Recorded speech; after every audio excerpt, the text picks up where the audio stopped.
If your marriage feels more like roommates than lovers, or if stress has built a wall between you, this podcast is for you. We're Andrew and Lara, marriage coaches and happily married couple of nearly 20 years. We're best friends, partners in adventure, and living proof that marriage can be both joyful and strong. Every week we'll share real stories, practical tools, and one simple shift you can make to go from disconnection to intimacy, and from survival to thriving together. Well, this episode's really real for us because it's called Why Fun is Non-Negotiable for Connection. And the question for you guys is, when was the last time you really laughed together with your spouse? Not politely smiled, but belly laughed like you probably did when you were dating. And most couples don't lose love. They actually lose lightness in the heaviness of life. Yeah. Life for us right now, we are in the midst. It's heavy. We have so much going on. Yeah, it's just so easy for it to become heavy. And so this lightness thing, I love you brought that up, and it's a great way to look at it. Yeah. So, well at done. the moment, why is it heavy? We got kids, we're running them around, we're flat out busy. He's working full time, I'm working full time. There is just a lot on. And so for some people, maybe fun comes naturally. For others, like us, we tend to be very driven, very work focused. But having fun is one of the things for us that can be a challenge to keep up. However, having said that, I'm naturally a lighthearted, fun person, goofy. Yeah. So I feel like when we're really busy and I don't kind of order that the right way or suggest enough, then we just keep going busy. But your nature is to have fun and make everything fun. So that does help offset a little bit of this conversation.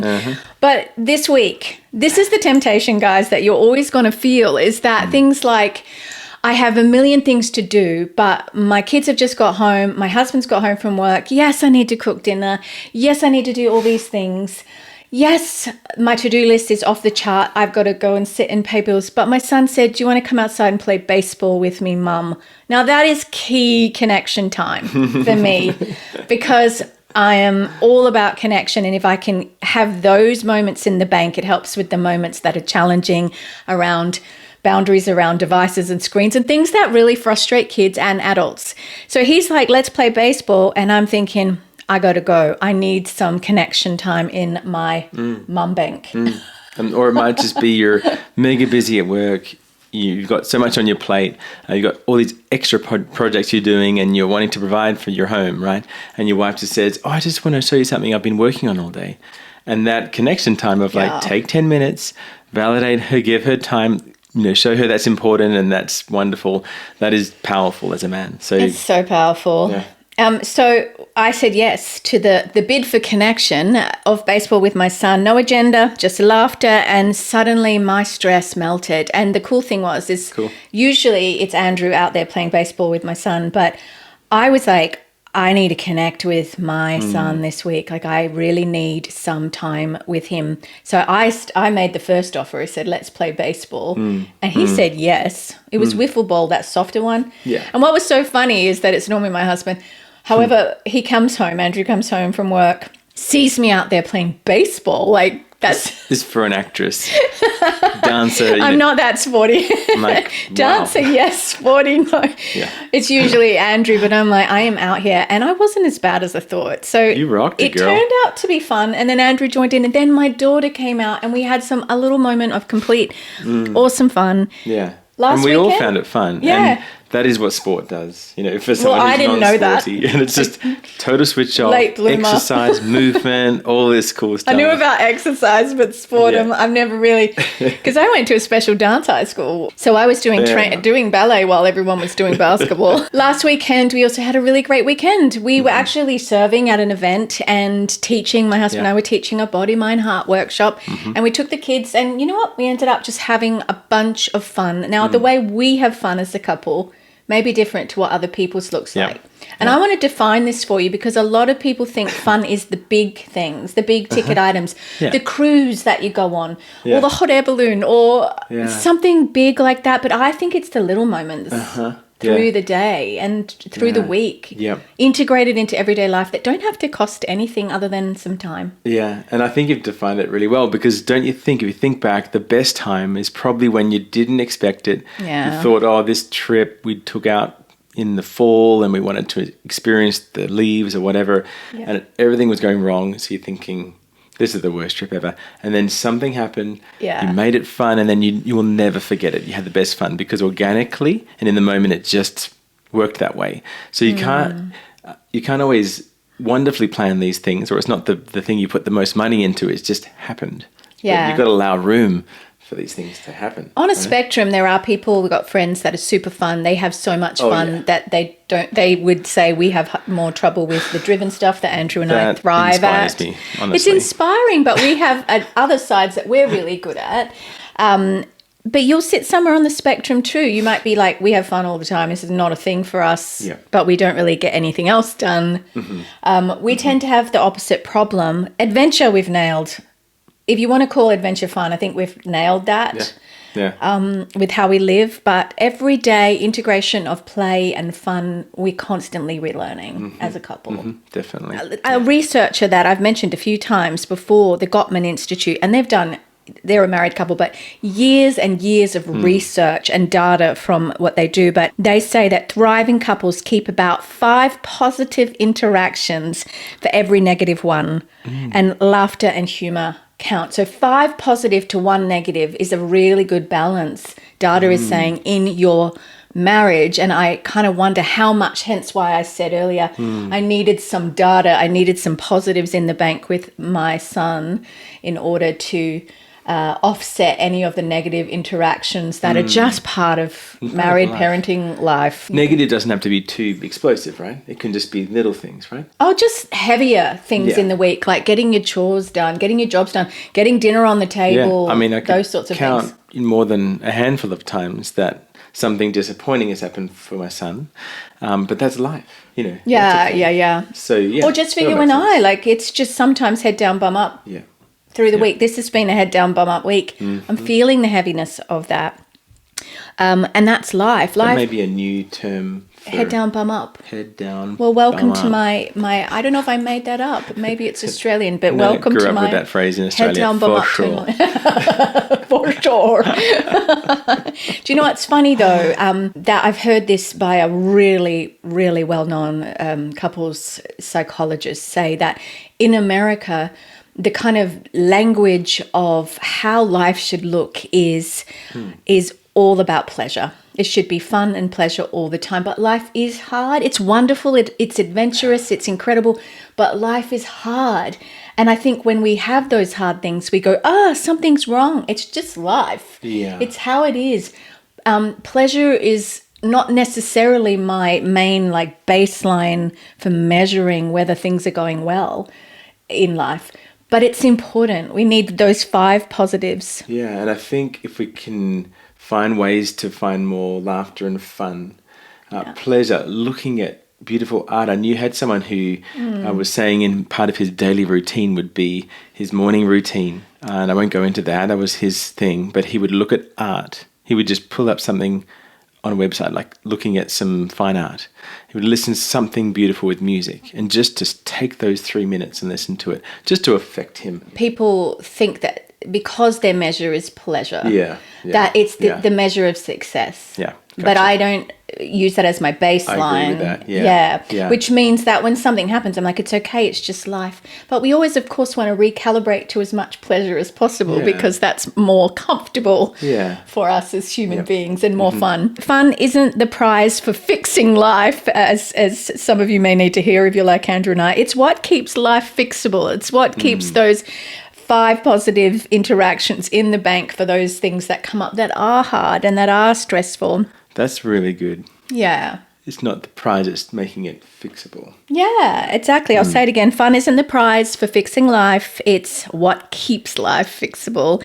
And when was the last time that you had structured maybe fun, not just the big expensive things, but just took 5 minutes as a couple or whatever to do that. Andrew was great with this. He pulled out a little card game. It was a couple of months back, but I do remember it because I was like, well, that's out of the box for you. Yeah. But I'm really glad you did. He's like, we should just have some fun. And it was some funny discussion cards that we'd bought that we hardly ever pull out, but it was good. It felt cheesy for me because I feel like fun should be natural because I'm such a fun, natural person. Make it up. But sometimes you do need to use some little prompts and things like that. Yeah, totally. What does fun do in the body?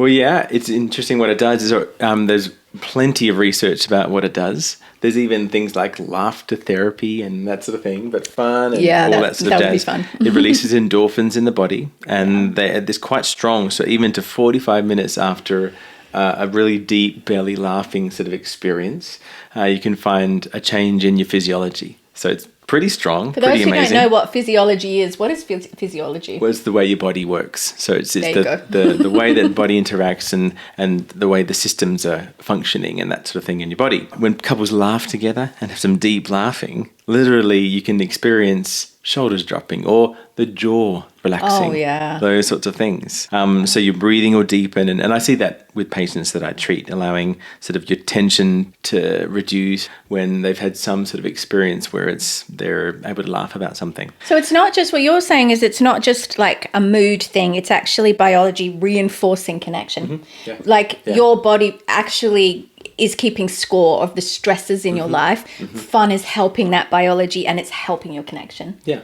Yeah. Which is really beautiful. Yeah, really, really cool. Because we're talking about losing our lightness, right? So when The things lightness, are heavy, lightness right? of life, And yes. sometimes that's not as deep as like, oh, let's just have a little fun and laugh and that's going to have a good effect on my body. I understand it's like it's deeper than that. There's some more hurdles I need to get through in our relationship or in the family or something. So I get it. But laughing deeply at that experience brings the same neurocascade, so a cascade of neurological processes in your body as crying. So if you know that there's some things to deal with or you just feel bottled up or there's quite a lot of things going on for you, just something fun and an experience like that can help the processing of all those emotions and can help the process in a relationship or in a group or that sort of thing, because there's things to deal with, but I just feel numb and bottled up. So you're saying that the fun is actually part of healing, de-stressing, part of healing. And of course, naturally, that makes sense that it will be really good for your relationship. Yeah. Yeah, it'll just help get past that elephant in the room or that hurdle that you feel. So laughter really is medicine. Yeah, it is. I mean, Literally. look, I've felt this where you're stuck in this work, serve the home, repeat. Yeah. You'd feel this chronic fight and flight system in your body that you just, and so a new thing coming up, like a cat making a mess. This is real data, by the way. Real data. This has happened this week. That's another thing to do. Yeah. People feel jaw tension. People like feel heavy eyes because they're just like, their body needs to sleep more. They need to switch off and they need some laughter. Yeah. They need some fun. And so this is really like a way to integrate that.